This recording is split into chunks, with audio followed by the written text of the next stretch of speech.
So this is modern downtown living like Provo's never seen before. We are so excited to introduce our newest project, 250 Ice Street.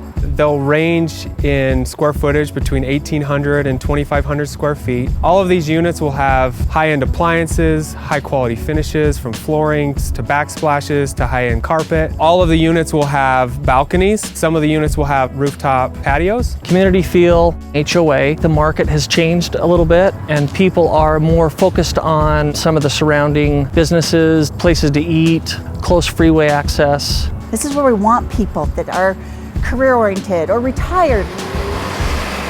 The buses are going every 6 minutes.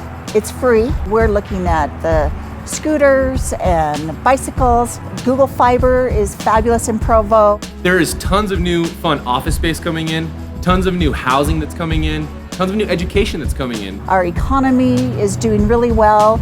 We have all levels of jobs available. The plan is to start construction with a year build time, so you and your family could be living in your brand new townhome in downtown Provo in a year from now.